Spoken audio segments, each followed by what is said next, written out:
দক্ষিণ চব্বিশ পরগনা জেলার সুন্দরবনের প্রত্যন্ত এলাকা পাথর প্রতিমা, কুলতলি, ঝড়খালি সহ বিভিন্ন এলাকার বাসিন্দারা একের পর এক বিপর্যস্ত প্রাকৃতিক বিপর্যয়।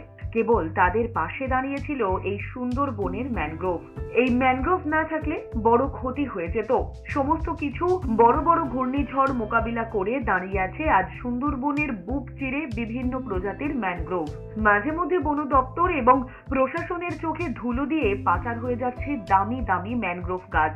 অন্যদিকে অসাধু ব্যবসায়ীরা ম্যানগ্রোভ কেটে বানাচ্ছে ফিশারি। মুখ্যমন্ত্রীর নির্দেশে 5 কোটি ম্যানগ্রোভ চারা বসানো হয়েছে সুন্দরবনে।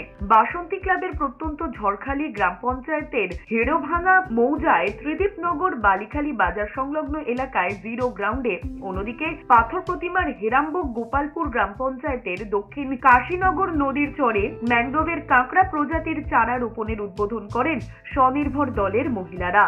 আমাদের এই সুন্দরবনের যে ম্যানগ্রোভ, এটা শুধু সুন্দরবনের মানুষের জীবন বাঁচিয়ে রাখে না, এরা আমাদের সুদূর কলকাতা শহরকেও পর্যন্ত বাঁচিয়ে রেখেছে। এবং এই ম্যানগ্রোভ যে নদীবাঁধকে একেবারে শক্তিশালী করে রেখে দিয়েছে, সেই সমস্ত জায়গায় যখন আমাদের ক্লাইমেট চেঞ্জের কারণে এখানে ঝড়, ঝঞ্ঝা, বন্যা এগুলো যে হচ্ছে, সেইগুলোকে রক্ষা করতে গেলে আমরা দেখেছি আমাদের বিগত অভিজ্ঞতা থেকে, যেখানে ম্যানগ্রোভ শক্তিশালীভাবে বাঁধের পাশে দাঁড়িয়ে আছে সেখানে কিন্তু সেই বাঁধগুলো ভাঙছে না।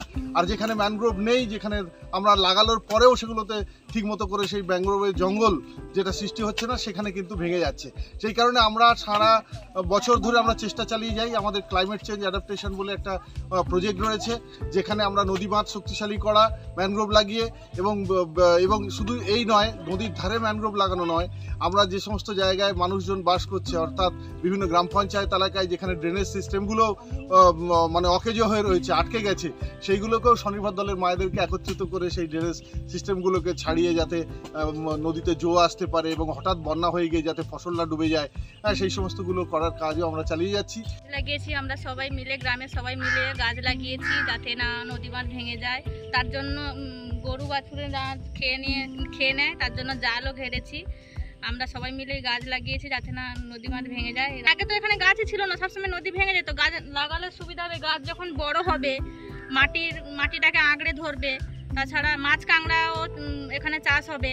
এখানে উপরন্ত পুরো ফাঁকা ছিল, আর ওই গাছগুলো লাগানো হয়েছে কারণে ফাঁকা ছিল, এবার নদীতে জল ঢুকে যেত।